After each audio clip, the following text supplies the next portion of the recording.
My name is Aaron Greenspan. I'm a CodeX fellow, and I'm also the founder of Plainsight, which is a legal information website. And our last panel here is on the program is talking about open source, and I'm sure most people here, if you've not actually programmed it yourself as a Stanford person, you've probably heard about open source software in some context before. I'd like to expand the scope of what we're going to talk about to cover more than just open source software, because in general, openness is a very crucial concept in the legal space. So first, let me introduce the panelists we have here today. First, to my left, is Matt Hall. He's one of the co-founders of Docracy. And Docracy, as I understand it, was a winner of the TechCrunch Disrupt competition in 2011. And they have a community of people who contribute documents to their website that can be, as I understand, and correct me if I'm wrong, contracts, basically any kind of legal document. It can be edited or shared or downloaded, and helps people negotiate and execute contracts. So next we have Jason Brewster, who's the CEO of Fair Document. And Fair Document is a company dedicated to improving collaboration between clients and attorneys. And right now they have tools that let you execute wills and create estate plans. But this is something that empowers attorneys to do their work faster and hopefully cheaper. Tony Lai, and I should also add that Jason is a CodeX fellow. Tony, who's also a CodeX fellow, is the CEO and co-founder of LawGives. And LawGives is a startup with a mission to increase access to legal help and shared legal knowledge. And previously, Tony was an associate at Herbert Smith and practiced law in London and Hong Kong. So I believe, Tony, you are a lawyer, and Tim, our next panelist, is also a lawyer. He's the founder of Justia, which works on free legal information projects and is involved with a lot of online public interest efforts, legal aid, civil rights, and free legal and consumer information and educational projects. And if you haven't seen Justia already, you should check it out. They have a huge volume of all kinds of legal information. And Tim has a BS and MS from Stanford and JD from Michigan Law School. So with that, I'd like to kind of set the stage for where we are in a more global scale. We've been talking a lot today about technology and kind of the nuts and bolts of design and how software can help with the practice of law. But what we haven't talked about is kind of the larger context of where the country is right now. And it's kind of a dismal view, unfortunately, at least as I see it. We have extreme inequality. We have wide disparities between the wealthy and the poor, vanishing middle class problems, highly indebted lawyers, some of whom are in this room. We have courts that are closing and firing judges, both on the state and federal level. There's vacancies that haven't been filled. It takes years to get cases through, whether it's civil or criminal. Lawyers, as has been mentioned, are pricing themselves out of existence. So we have this wide gamut of problems, and it's hard to see a lot of common threads to them. They're persistent through all kinds of socioeconomic classes. And then when you get into somewhere like a law school or a law firm, you start to notice certain things, like everyone uses the same 2 companies to do their legal research. I mean, there's a lot of companies that have spoken here today, but fundamentally, none of the companies that lawyers know have spoken. And of course, those are Lexis and Westlaw, or as George W. Bush might have called them, the Lexus of evil. Then you've got companies like Intellectual Ventures, and I know at least one of our panelists has had an experience with Intellectual Ventures, which that panelist may or may not want to disclose. But you know, this is a company that has its entire business model, which is actually not that much different from the previous 2 I just mentioned, based around the notion that information should be closed to the public, and it should be only accessible to a small minority of people. And so, taking all of this wide and vast information about our society's problems, I'm going to make an assertion, and I'm going to leave it to the panel to agree or disagree with this. And I would assert that the single most important problem we have today in the legal field is the lack of data standards. The lack of data standards makes it possible for these companies to argue that there's no alternative than what they do, and they do it well, and they've done it well for years. So that's what I'm going to posit, and I'll start off with Matt about what you see as the biggest problem, if it's that or something else, and how openness ties into your company's work. When you say data standards, also we were told to talk closer to the microphone. So how's that? Too close? Okay. Sounds real good? Okay, great. When you say data standards, do you mean like technical data standards, like how the data is stored and how it could be exchanged, or something else? Yes, so a way in which you can have one computer send data to another computer and have both understand the data to mean the same thing. Okay, so we sort of agree with that, I guess, in that we generally deal with legal contracts which are in super sad formats like Microsoft Word, and a lot of those documents have been kind of passed down from generation from the early 90s and never actually created from scratch. So it's some version of Word from the long distant past that's now been converted 17 times. So that's a problem, and we convert that basically into just plain HTML. All our documents are in plain HTML. So we think, yes, that's a problem, but it's a fairly minor one, and we're not really into the whole XML, data exchange, all that stuff. Like, we feel like if you had a pile of readable contracts, like if those were just available kind of in any format, like a good example is the U.S. patent database. All the patents that have been filed are available in like 3 formats or something. Like, they're just available as zip files, and they're not great, but they're accessible. You can read them, you can write a few parsers for them, and so on. But the point is that they're available. So I feel like that a lot of effort goes into defining these perfect formats, but like it's 2 steps from where we are now. Like, the data doesn't even exist at all right now. So I think that's a fair amount of time spent on something that we just avoid it entirely. Like, we just convert stuff into text and plain HTML, bold, all that kind of stuff, and make it available. That was our first and only goal, basically. Jason? Hi, I'm Jason. Well, first of all, I really look at the law as stories, and I think that a lot of open source is excellent. When Charlie this morning said that he patented the client-attorney relationship online, I was able to quickly go to Aaron's site, Plain Site, and see what he means by that, and that's good. And Google Patents does it as well, and if you search my name in Aaron's database, you'll probably find what he was referencing before. And I think that's the positive side. I think it's the sunlight that comes in, and it's making people aware of all these stories and making you better understand why things are the way they are.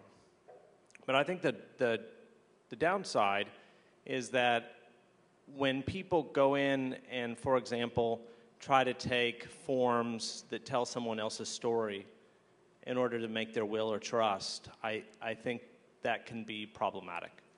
And people sometimes fall within the bell curve, but often you have the long tail. And you have people who, if they're just triggering certain things in a form, like I have a special needs kid, or I'm going to disinherit an heir, or I have a property in another state, as that accumulates, the output isn't always the best versus having somebody who, as Margaret says, helps you with the strategy instead of the story. And so I think that sometimes can be the problem, and we believe at Fair Document that a lawyer does need to be involved in the process, and it's to help people through these stories, but yet also to help them think strategically about how to leverage the law in the best manner possible. So you'd say that the biggest problem then is that the law is still too complicated for the average person to understand, data standards aside, basically. Correct.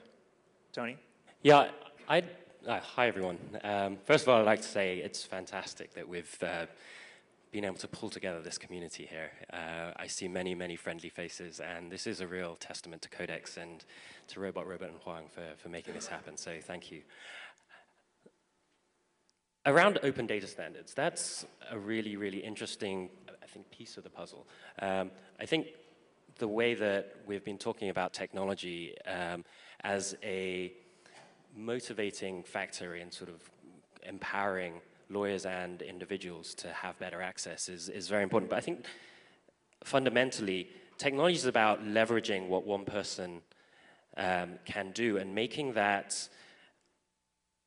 able to do the work of many. And I think if we can shift the norms more so than actually applying the data standards. I think that's the key part, but shifting the norms around what lawyers, the approach that lawyers take to data, the norms around creating structures of participation over and above open data standards. I think this is the key to an open source approach to practicing law, the open source approach to addressing the legal system as a whole. And I think this is reflected in the way that technology is now approached more broadly in various industries. And if we look at open source coding, the way that open source standards work in engineering, it is not just the open source, it's not just the open data standards, but it's platforms like GitHub, which provide that structure for participation. And I think looking at the different values that underlie open source approaches is something that I'm very excited to talk about now. And I think open data standards is one problem, but there's a whole plethora of sort of interrelated problems that we need to try and solve. Tim? Is this on? Oh, good. So I'm going to sort of agree with speaker number one. What's your name? Aaron. No, Matt. Yeah, sorry. So I'm going to agree with speaker number one here. I think that we have plenty of data standards. I don't think it's a problem finding open data standards for people to use, whether it's for contracts or whether it's for case law or codes or anything else. There's tons of them. There's tons of schema and everything else like that. I think that the bigger issue is getting the data into these standards and actually getting the data. So like, you know, on the case law and the codes, I mean, you don't get the official final version of opinions. You can't get certain state codes like from, you know, the state of Georgia, which sort of has handed off a copyright off to Lexis on some of the head notes and things like that. So there's real issues there in terms of just getting the raw data. Once you have the data, you know, getting it into some sort of standard is not a problem, or having, you know, many different standards that people could use doesn't seem to be as big of an issue. I think on things like contracts and some of the other ones, there's many standards for having legally binding contracts, so that seems fine. If you want to do something like a will or something else like that, there are some people that have tried to put some stuff together, but realistically there hasn't been a huge amount of demand for that from normal users. They're pretty happy just filling out a PDF form or something like that, buying a NOLO book, or using, you know, Rocket Lawyer or LegalZoom to actually go ahead and do it with, or, you know, maybe have a lawyer review it, or possibly without a lawyer. So again, I think a lot of this is sort of more of a data focus right now in terms of getting stuff open. I'm not against open standards. It's just that I think that we can spend a lot of time on standards and citation systems and everything else, but if we don't have the data, I don't think it matters quite that much. Okay. So my next question is a little bit departed from the data standards issue, but it's related in that in order to make data work for whatever purpose you want it to, you need to have tools that let you do that. And so I know you may actually be arranged in order of company age roughly. I know Justia has been around for a long time, and Docracy is a fairly new company. So I'm curious to hear, what tools have you been using to build your sites, and are they open source tools? And I know we have some differing views here. I'd be happy to go. So for us, I mean, you know, we've used most of the sort of core sort of open software tools. So Drupal for a lot of sites that we're using for that, but a lot of it is sort of optimized. You know, different sort of MySQL and some of the other sort of data type services that are out there. We use Amazon Web Services for most of our hosting now. I think that's extremely cost effective if you're growing a company or you have to sort of deal with sort of increased bandwidth. I think, you know, Google also has some offerings there, and there's a few other companies, Rackspace and some others that also do it. But, you know, I think from a software side or a software development side, everything's free now in terms of the basic tool blocks that you need. So it's really sort of just customizing that. So if you want something fast, you can use Ruby on Rails. You can get something really quick. If you need something that's a little bit more scalable, there's some other, you know, software services. Although Ruby on Rails, I think, is probably fine for scalability for most companies here. So you know, to me, everything's free from the software development side, other than sort of doing the work to customize things. So in terms of tools, we also use a lot of open source frameworks, MySQL, Postgres, and we do use Ruby on Rails, actually. And the reason we chose Ruby on Rails, one of the main reasons, was the power of the community. And I think this is really really important to bear in mind when considering open source's approaches more generally and how we may try and embed those within the structures for participation within the legal realm. Ruby on Rails has, until recently, had the largest developer community contributing. And this was very much based around the idea that developers, the top developers, were able to earn enough to be able to spend time on side projects, hobby projects that they wanted to make available. And really the mark of value that a coder was able to provide was the number of times that their code was forked. Now that isn't just looking at your sort of people that you're making this code available to as beneficiaries. That's looking at them as co-creators. And I think that's a really important part of how you look at an open source approach, is that you're making something available for people not just to consume, but also to remix and create off the back of. And I mean, having a large community that is active and is participating is very important when choosing a framework, because it allows for bugs, for example, that pop up to be fixed straight away. And that's certainly something you don't see with proprietary tools and proprietary systems. The classic example we were just talking about with our code was Cisco routers.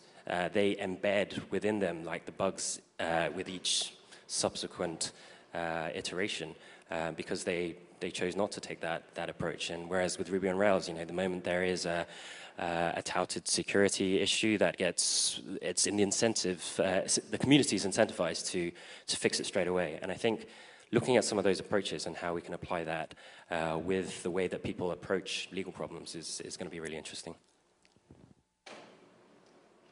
Well, Aaron, much like the law, we use a combination. We use a lot of open source. We use open frameworks like JSON and HTML and things of that nature. We use MySQL and have the front end built on Java. With respect to our document automation, we looked at Hot Doc Server because that is the prevalent standard, but it's also an old standard. It's a very old standard. And so we adopted an open source system called Velocity, and that's what we're using for the document automation. And then with respect to document management, that's the one area where we decided to go the other direction, and we adopted SharePoint for the document management. And it has great versioning that ties in seamlessly with Microsoft Word. And then we also made Microsoft Word plugins so that you could edit directly in Microsoft Word. So much like Judicata can do its interaction with documents, and we can do the same but through Microsoft Word, and that's the prevailing technology. And I think for right now, Microsoft Word will be the prevailing technology within most law firms, but as that changes, so will we. We're right now trying to find the best solution for the needs of the users because we're focused on the efficiency versus necessarily the tools being used. Similar story for us, mostly open source, and again, mostly for the community involvement, and just that we can all, share efforts on things that aren't, competitive advantages for our companies, so we can help fix each other's bugs and so on, and things that we all share. And sort of the interesting thing for us was that community aspect and the tools that allowed that, specifically GitHub, were what caused us to start the site, that we thought that model could be used for contracts as well, that people who are, especially freelancers and people that don't have the money to use contracts and generally just don't is their solution, they just don't use contracts, that those same ownership models and collaboration could work towards community standards where it made sense to make that whole process just easier for everybody, in the same way that open source software ended up making, starting a startup that much easier for everybody.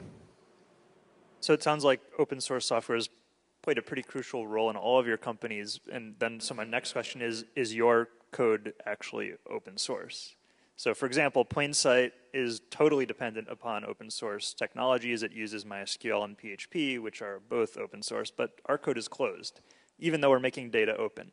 And there is a reason for that, which is that it's based on a payment system, and that presents all kinds of security problems, which is fairly weird, I realize. But so are you guys making your code open for other people to view and correct and improve, or is it something that you treat as intellectual property that belongs to your company and that you want to protect?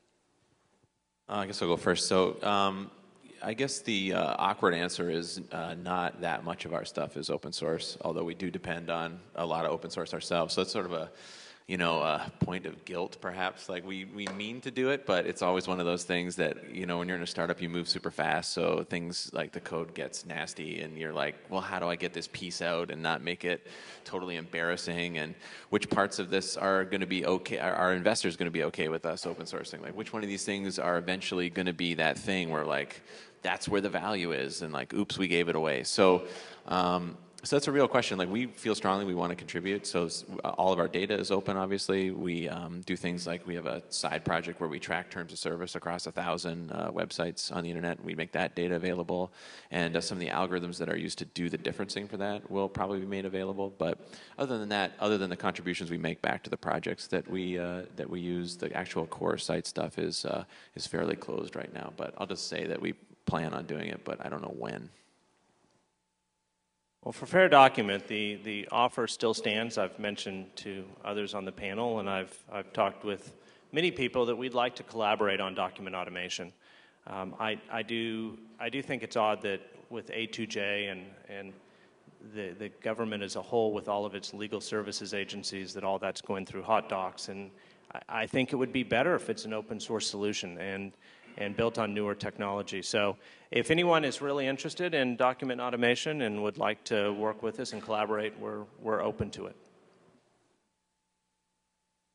So again, we at LawGives, we have the majority of our code is closed source, again, for security reasons. But we do make a point of actually trying to look through and see what we can make open source, because it is a key part of our philosophy to give back to the community.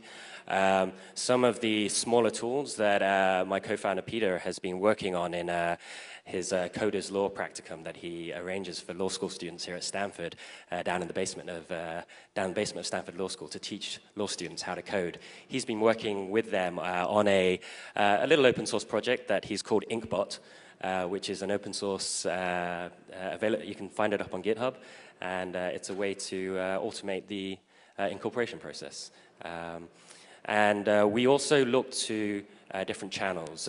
Whilst the core LawGives engine that does the matching for legal help requests is proprietary, some of the channels that we look to try and create that would feed in some of those legal help requests, we're trying to make those open source as well. So for example, we recently developed a project called SocialKit in collaboration with some of the social impact lawyers that we work with.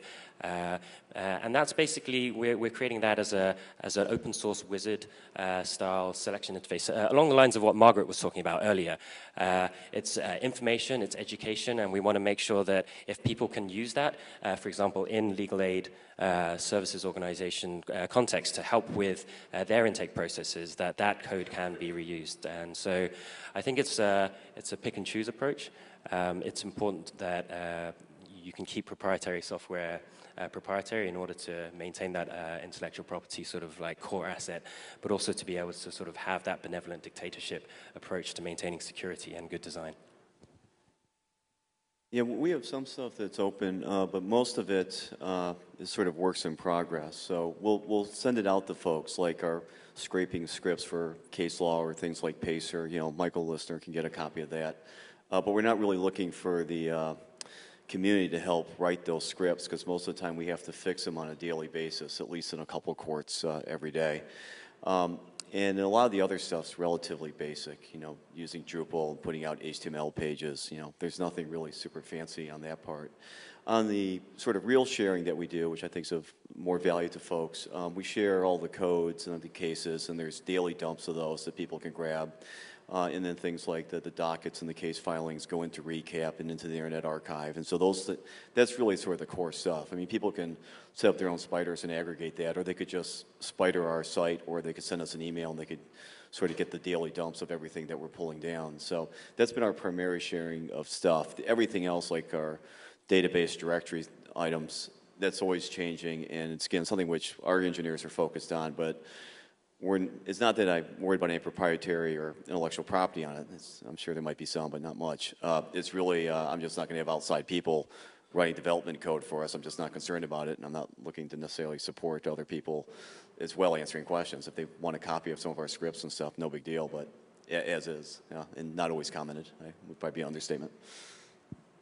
So it sounds like if we wanted to make a perfect program, actually, that would determine whether or not some piece of code should be open or closed, there's a lot of different factors that come into play, because I've heard that someone might feel guilty that code isn't open, but at the same time there's security concerns, there's concerns of convenience when you're running a company and trying to get things done. So when you take an institution like the government, for example, with PACER, their code is most definitely not open. They're a governmental institution as part of the judiciary. Is it incumbent upon government to always make things open like that? Are there other factors that should be taken into account? I mean, you could conceive of a case where national security comes into play, but at what point does that switch flip? When should things be open and when shouldn't they? I think probably in that case it would be, do we really want the code from the government? Like, I can't imagine that's going to be that hot stuff. I don't think it's going to be that good. But I would just be happy with the data. Like we're from New York, and New York City has a thing called, was it Big Apple something data? I can't remember what it's called, but basically they just have this policy where any data they collect, they try to make available in simple formats, and it's really cool. Like all sorts of the applications of that have come out that you wouldn't expect. Like there's an app that can show you the details of every tree in the city, because they have people that go around and catalog all the trees and so on. So I think just, interesting things happen if the data is available, and sometimes with the code as well, but in this case probably just getting started with the data would be sort of our first goal. We think it would be pretty exciting to see all the legal code available and open sourced. One option. Are you referring to statutory code? Or? That's right. Okay. That's right. But I mean, I agree with Matt. I don't know how much we want their computer software. I mean, there's probably some pretty good stuff, but we probably shouldn't have that. Let me just break in there and challenge both of you. So you're saying that government software, by nature it being government software, is probably inherently inferior. What if there were a world in which we expected the government to have inherently superior software, such as in Estonia? Why is it that our view, and I share your view here actually, but to play devil's advocate, why is it that we are assuming that government work should always be worse? And should we, as an academic community or legal community, be demanding that it actually be better than that? Well, I think, and we've talked about this, Aaron, that the state of California, when it tried to implement code recently, spent $400 million and didn't manage it correctly, and now they have nothing. And I think that often the people who are in the government are not the best coders and don't compare with the coders at Google. I think that's different in a place like Singapore, where the government jobs are the most highly paid. So I think it's just a different demand. What if I said that the California system wasn't actually programmed by California programmers? No, I know. Well, but it was managed. I mean, it was a project that was managed by procurement, by government procurement. It might be a good antidote to that, to make it all public, that everything you do has to be public. So at least at least you'll be embarrassed if it's bad. I mean, that might be. And we've got a question already, so we're exciting the audience. Whether it were a question, no, it's a gripe. Prior to this, I was with the White House Office. My name is Walter Jakewith. Prior to this, I was with the White House Office of Science and Technology Policy. Writing code, as a matter of fact. There is a huge amount of innovation going on, particularly in the governments. You see it in Chicago and New York, and at a federal level. The White House has a really great strategy that is completely public. It's an HTML5 document, for that matter, about doing exactly this. And there are now dozens or maybe hundreds of federal government GitHub repos. There are some really brilliant coders, programmers, developers on the whole working for the federal government. The trick is the pay sucks. I mean, you have to be willing to go for the for love of country argument to be willing to do it. But there's a strong movement to say that if federal money, and hopefully more and more state and local money, is being used to develop software, whether it's being outsourced to a contractor or, as I think is often better, having programmers develop that in-house, we paid for it, and we ought to have it. And if it does suck, if they do spend, what was it, $300 million and fail, well, give us the source.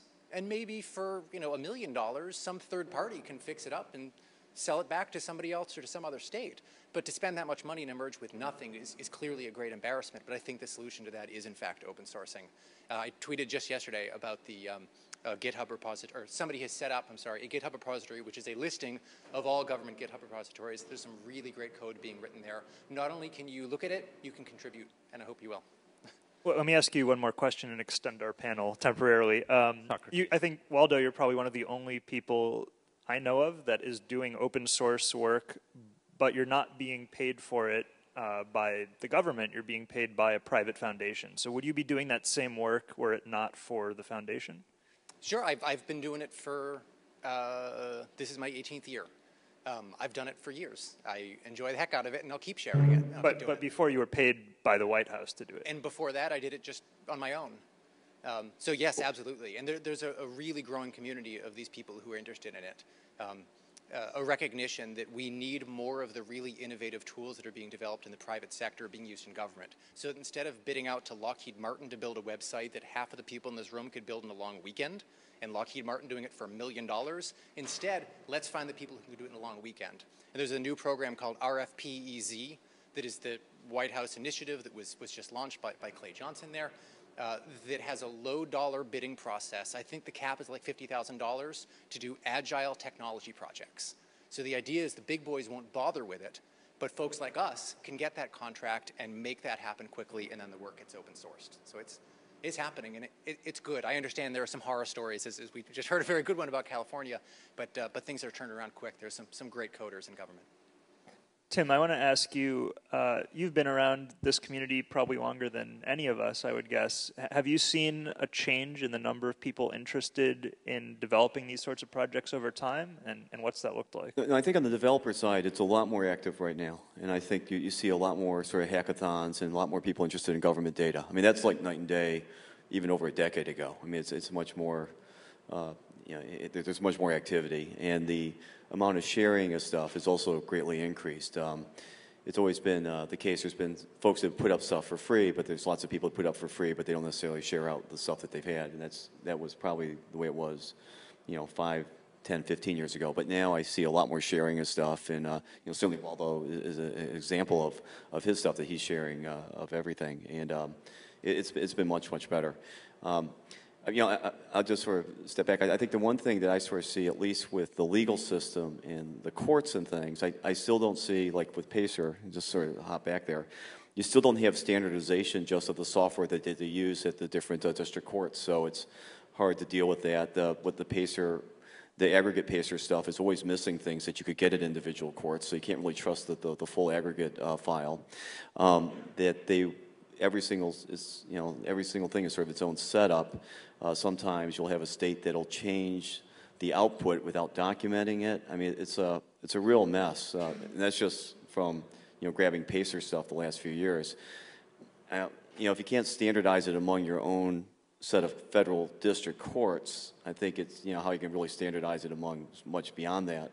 And then, really at its biggest core, I still understand why there are no official opinions, except for the Supreme Court, coming out of the federal government. I don't understand why there's not an official federal appellate reporter why that comes through West, why the final version of an opinion, just the text of it, doesn't come from the government itself. And that seems to me somewhat of a problem on that part. But the coding and the participation on the code side, not the data side, I think is a lot better. And I think it's getting better all the time. And there are certainly stories where government contracts go awry, but there's a lot of people that really want to help the government do it, and if they just ask for help, they'll get a ton of help right now. There's all types of people that are looking to help them out.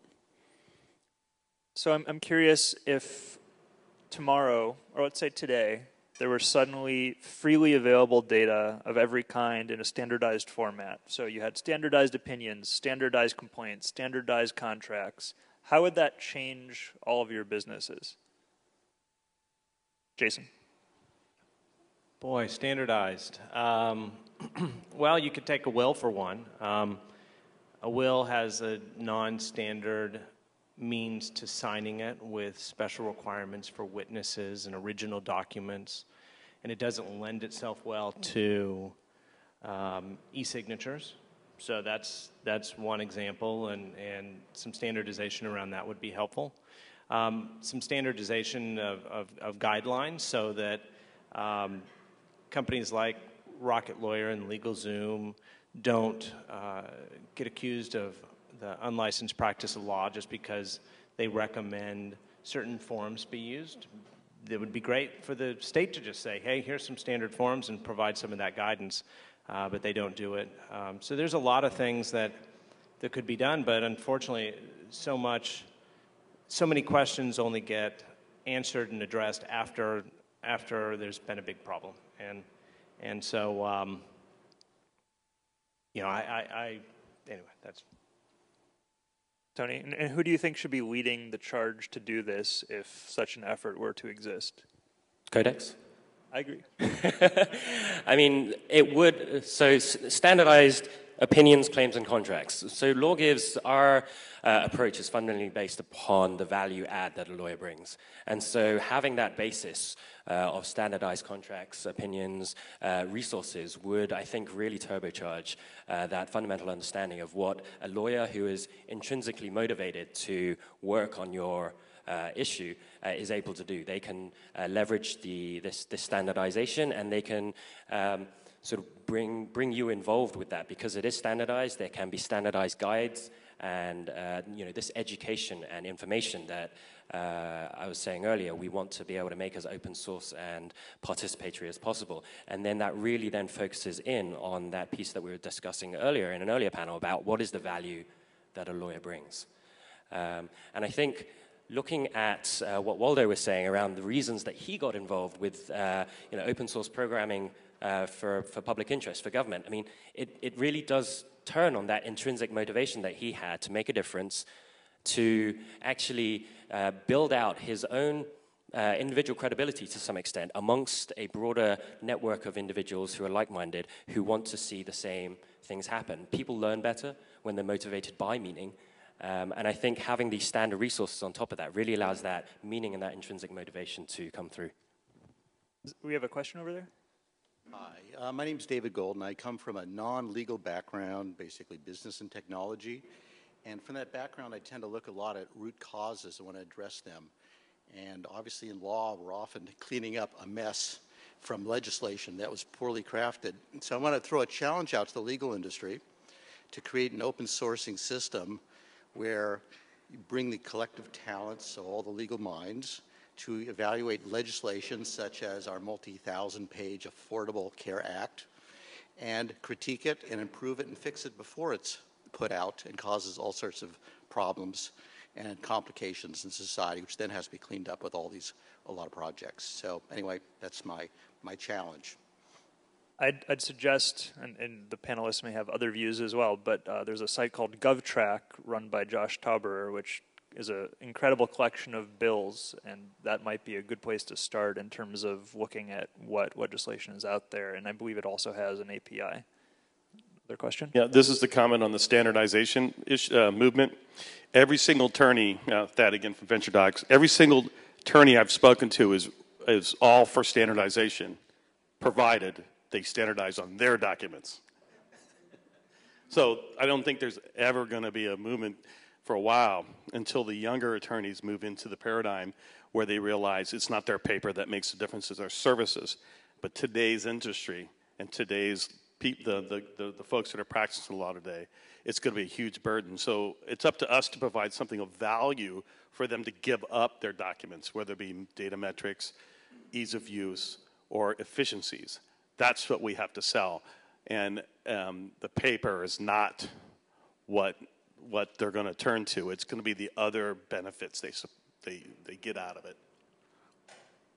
Yeah, I think in some cases that's true, but I think in many, many, many cases, by being too myopically focused on having standardized documents, you're having the tail wag the dog. And it's a chicken or egg. I mean, what came first, the transaction and the need, or the documents that articulate that need and agreement between parties, or your wishes in say, when you die, or when you purchase a home, or whatever it is. And I think if you go too standardized, then you're really limiting choices and freedom. And so, well, there may be a difference between standardized structure and standardized content, and I realize there's content in contracts that might help accelerate the process for people who have standard needs. But I think when we refer to data standards, we're talking more about structural data standards, not content of the data. True. I think to that point, I think that we need. Sorry, I'm Julio. I'm here from GitHub. The amount of time that I've wasted as a corporate counsel when somebody sends me, and it happens all the time. You're sent an NDA, and 98% of the time that NDA is going to be fine, but I still have to review it just in case there is some kind of mine somewhere buried in the text. So part of that, I suppose, is structural, mostly substantive. And if there was an IAB type standardization for NDAs, where I don't think that we're saying that it would completely stultify creativity, or that you're going to be forced to use this and you can't make any changes to it. But if someone sent me an NDA and said, hey, I'm using this standard form, and just explain the changes that they've made, the efficiencies that I'm going to get from that, and that I think that the legal industry, largely, on a more general matter, those shouldn't be minimized. I mean, that's a lot of time that is wasted reviewing docs that don't necessarily need to be reviewed, because everybody might be using the same kind of innocuous terms anyway. And I think that there are kind of two ways of doing that there is this sort of model where maybe we leave it up to somebody to come up with a standard and then push for that in the way that IAB did. But it's entirely possible, I think, that given companies like Docracy, and given the fact that people are putting stuff up on GitHub, that you can have quasi kind of standards where I can just say, look, I'm sending you this doc. It's the standard NDA. It's the most forked NDA that's on GitHub. It's got the most kind of usage on Docracy, and that means something to people. And all of a sudden, we have kind of this quasi-class of standardization from documents that I would find incredibly helpful as an in-house counsel. That, if I could just add to that, the NDA example was actually the thing that caused us to start Docracy, because just when we were running this small tech company before this, and another small tech company was like, well, before we talk about this, let's sign this NDA. So they sent us over an NDA, and it's like, oh man, here it is, 6 pages or whatever it was, and am I going to send it to a lawyer? It's probably fine. I don't really want to spend the money on it, but so I was delaying, and then they were like, don't worry about it. Send us your NDA. I was like, okay, I don't know. I mean, I think now maybe our NDA sucks. I don't know where we got that from. I don't know where that. So the whole house of cards came crashing down around me, and I realized I didn't know what any of this stuff was. But it was those kind of routine transactions that everybody just kind of if you have a GC, great, they look it over and they spend time and money doing it. But if you don't, you just kind of close your eyes and hope for the best. So there, where standards can emerge, great, and that's hopefully what our platform allows. And since we now do e-signing, that would be that the complete transaction would be handled sort of as you described there. Would be, okay, here's that NDA you signed already, and here's the 3 things they've changed. So great, it's one you're already comfortable with, and they've only changed a couple things. So if that's applied, at scale, then it adds up to a fair amount of time. And there's lots of cases where a standard doesn't make sense, but for those places where it does, the number of times you do that transaction should be a pretty significant time saving. Tim, and then I want to make sure we get some more questions. I wanted to say one thing. To me, I think a lot of this stuff with using sort of standard forms and different things it might reduce costs for some people. I mean, I agree with that. But I think for the most part, it helps a lot of sort of families and small business people that their alternative is they do nothing. They're never going to be able to afford a lawyer. They're not going to hire someone, Now with services, like Rocket Lawyer and LegalZoom, they might use it, or the Nolo books. But if you looked at, I was on the board of Nolo for a number of years. If you looked at a lot of their users of their books and their forms, it was people that could afford a $30 book, but there's no way they could afford to pay $200-300 for a lawyer. And I think that market is really where the standardization and sort of coming up with just the online tools and lower cost solutions really can bring people in the legal system in ways, hopefully there won't be any issues, but sort of protect them if there is an issue later on. And that's where I think we've seen probably the greatest growth in terms of, increase surplus for the overall communities. I think there's value in helping some folks reduce costs and standardization for certain types of employment agreements and different things like that, different types of contracts or fundraising or financing of companies. But it's this sort of base level stuff that impacts everybody. Name changes, health directives, wills and trusts, just filing corporate papers and knowing how to file out your minutes so you're protected from potential liability. Those types of things, I think, is sort of the bigger win of a lot of these services, and that really did not exist, 20, 25 years ago. I mean, it NOLO a little bit, but that's really brand new, and I think that's really been a big win for everybody. Questions? I mean, I just wanted to comment on the standardization question, which is the standards do exist sort of de facto, right, for a lot of types of transactions. And the thing is, there's not one standard. There's a whole bunch of them floating around, but everyone kind of knows what they are. So if you ever do, preferred stock financing, right, there's the NVCA forms, which everybody knows about, and it's sort of a standard. Each law firm has its own standards, and everyone works off of them.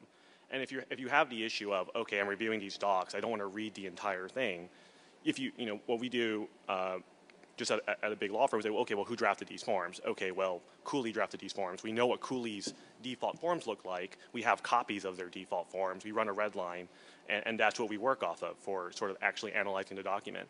So maybe what we need is all of these proprietary, internal standards that people have, just one, get them out there, two, put them in a database, and three, just rank them, right? And say, okay, well, here's a standard form that this law firm always uses, and here are the changes that everybody always makes because they can't stand this one term. I think there's two conflations in what you've said.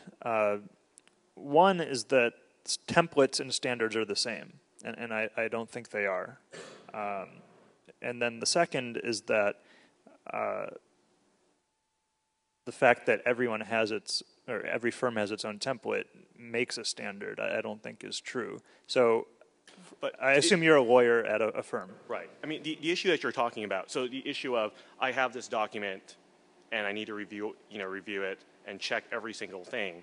If you know it's based off not a standard, but a template, you don't have to review every single thing if you know what the template starts from, right? And that's the premise of Docracy to some extent. If you know where it comes from, you don't need the rest of it. And I guess the point is, if you have a collection of templates, you don't need one standard, right? You can have multiple templates, and so long as you know where they're coming from, you know what to look out for.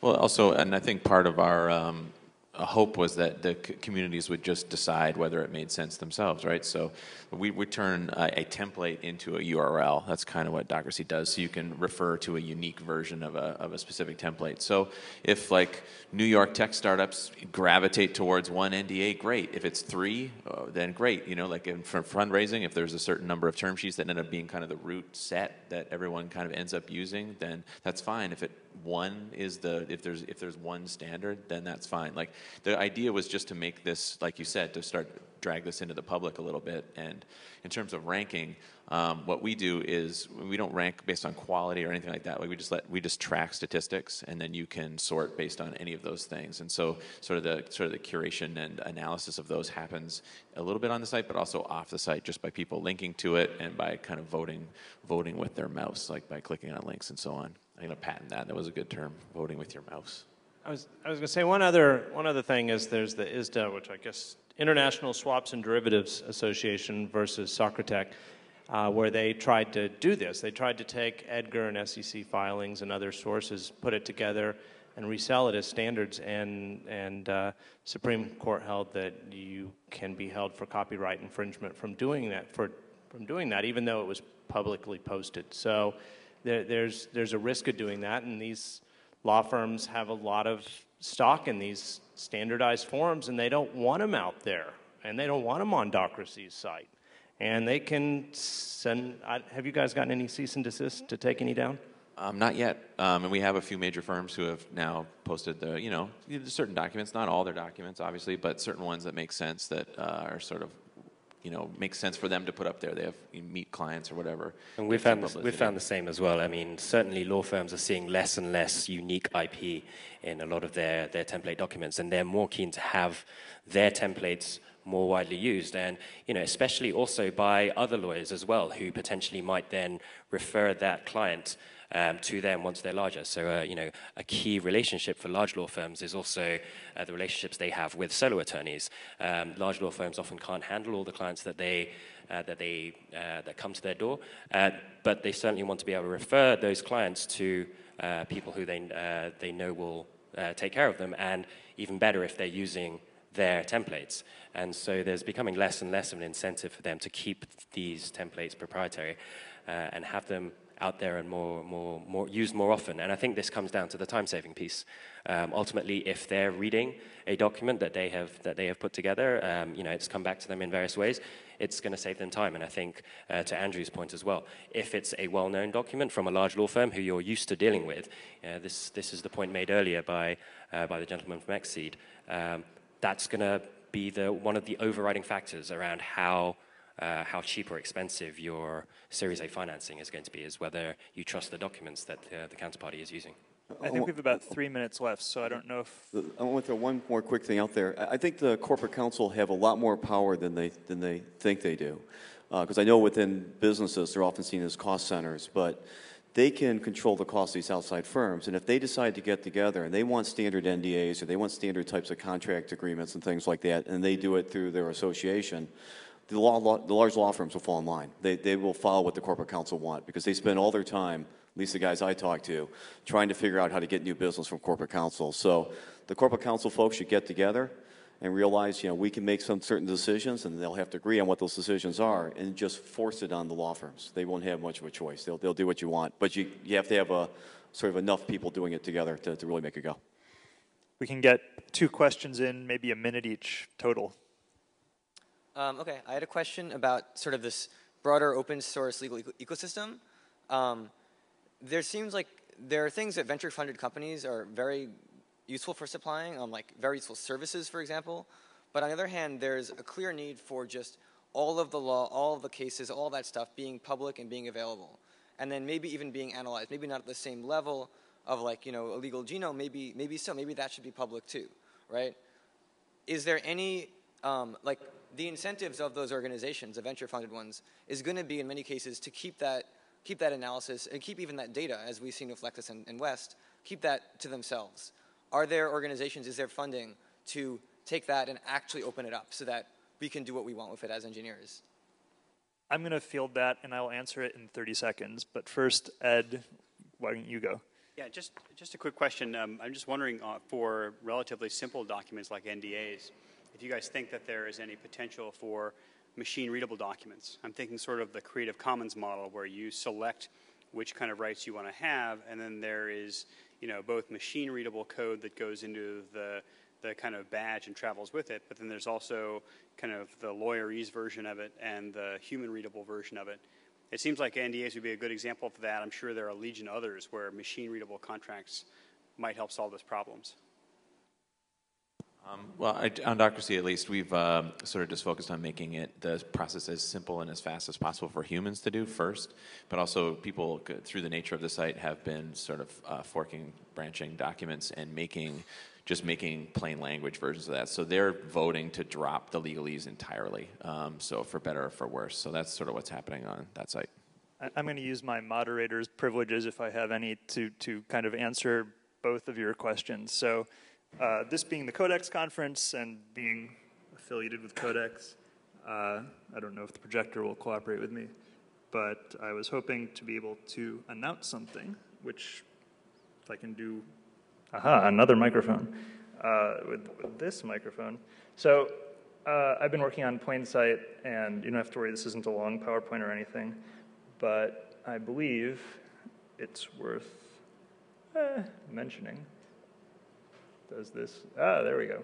The Plain Sight Research API, and it's in beta because it hasn't really been tested, but that will be your job. So this is similar to the Fastcase API, I assume, in that it lets you view machine-readable data. It will be free for limited use, but if you download a ton of data, you'll have to pay for it so that I don't go bankrupt.